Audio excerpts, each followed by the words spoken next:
Hey there, my name is Jean Tiberio, and I'm a nutritionist and a wellness coach. You're listening to Healing Outside the Box.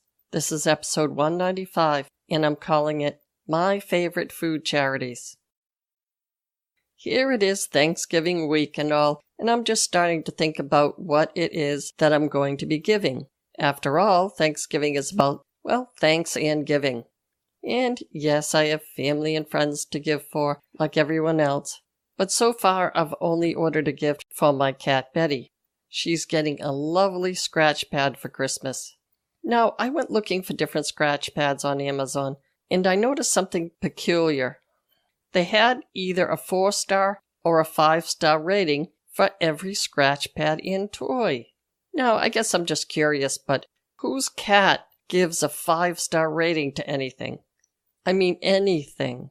I bought Betty a cat condo. I give her only the most luscious-looking sad turkey and savory gravy.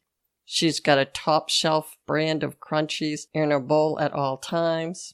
And then, after I give her a fresh bowl of food, she sniffs the food, looks up at me, and seems to say, "This is the best you got?" So I say again, whose cat is giving a 5-star rating to anything on Amazon? Seriously, if your cat is giving a 5-star rating to their toys, I need you to contact me on my contact page, which is, not surprisingly, Healing Outside the Box.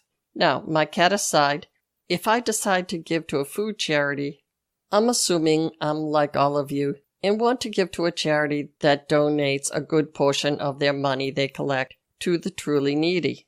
But how do I determine that? Since these food charities don't have a 5-star rating or any star rating that I can see, I decided to take a look around to see what might be some good ones. Let me start off with the 2 charities that I know are a safe bet and that you can donate any amount of money to. They are UNICEF and Doctors Without Borders. Also, I should add the Salvation Army. So first off, let's talk about UNICEF. If you go onto their main website, unicefusa.org, it will take you to the home page. Now, from this home page, you can donate by country, by project.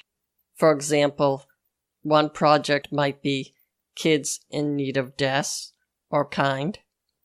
You can donate by program, and under this category, you will see nutrition and also clean water programs. You could also buy stocks or enter their matching gifts program. If you click on, say, the nutrition category, it will take you to the donation page. By the way, you can donate to UNICEF with credit cards, obviously, or PayPal, or a check. In my opinion, they do a tremendous job combating childhood malnutrition.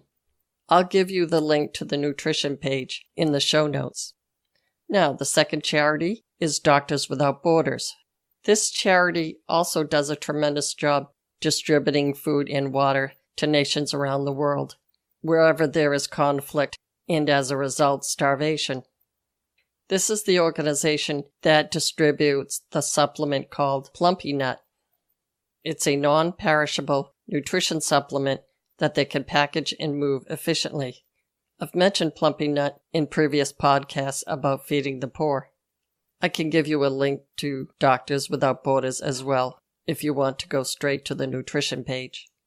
The third charity that has a great reputation is the Salvation Army. It's a well-known charity that's been around forever, and it has a good reputation. If you do your donating online, you can always donate to the Salvation Online as well. You can use PayPal for this, as well as credit cards. I'll give you a link to that as well. Now, if you donate to Salvation Army International on their website, some of that money will go towards things like fighting human trafficking worldwide. Obviously very important. The fourth charity that has a good reputation is Action Against Hunger. This organization says on their website, quote, "Today, undernutrition is the single greatest threat to a child's survival worldwide, and the underlying cause of nearly half of all child deaths. Evidence proves that good nutrition in the first 1,000 days between pregnancy and the child's second birthday, builds a strong immune system, ensures healthy physical and intellectual development, and supercharges a child's chances of survival." End quote.